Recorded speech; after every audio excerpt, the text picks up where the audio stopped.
Did you know? Oh mga kabiyaya, balik tayo sa topic natin sa street evangelism. Ang street evangelism ay nag-a-announce ng mabuting balita at hindi nananakot. Pwede yan. Yan typical na naririnig natin sa mga nangangaral sa daan, makasalanan ka. Kailangan magbago at magsisi. Pag hindi mo ginawa yon, mapupunta ka sa impyerno. Ba yun? Ang init!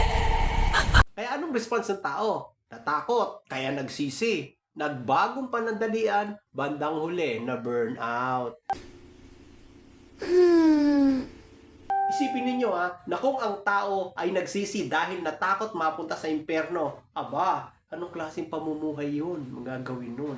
Tandaan natin na magkaiba ang response ng taong nagsisi sa kasalanan dahil natakot mapunta sa impyerno kaysa doon sa isa na nagsisi dahil naunawaan niya kung gaano kamahal siya ng Diyos.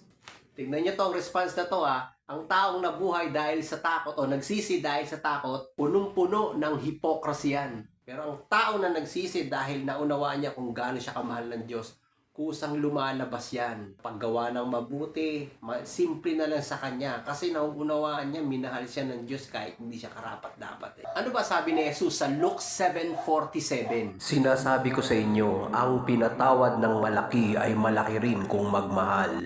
O di ba? Ibang-iba sa namumuhay sa takot. Sa nakagista natin, performance-based tanggapin mo yun sa Jesus, kung hindi, mapupunta ka sa impyerno. Magsisi ka muna para tanggapin ka ni Jesus.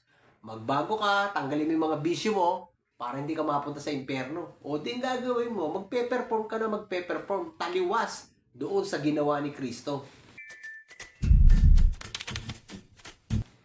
Sa grace-based evangelism, ang pinupokusan doon, yung pagmamahal ni Kristo. Yung tinapos na gawa ni Kristo dahil mahal ka ng Diyos. Hindi yung tinitignan mo, yung kasalanan ng tao, saka mo sasabing magsisi. Bakit? Hindi ka ba nagkakasala?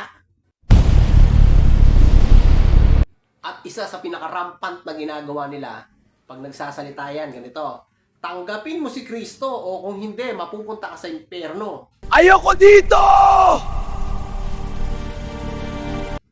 O, di ba? Taliwas yan. Kay Kristo, sabi niya, naparito ako upang hindi hatulan. Naparito ako upang bigyan kayo ng buhay. Si Kristo naparito para isave yung mga naliligaw. Maniwala ka at magkakaroon ka ng buhay. Acts 16:31, believe in the Lord Jesus Christ, you and your household will be saved. Kaya ang sinabi, di ba, sa Romans 2:4, for His kindness will lead us to repentance.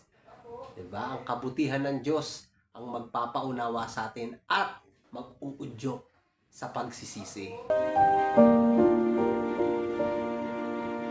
So ano ang big idea doon? Hindi ka minamahal ng Diyos dahil nagbago ka, kundi nagbabago ka dahil nakita mo na minahal ka ng Diyos. Again, tayo ay charito, karito, pinagpala, pinaburanan ng Diyos kay Kristo Jesus. Did you know?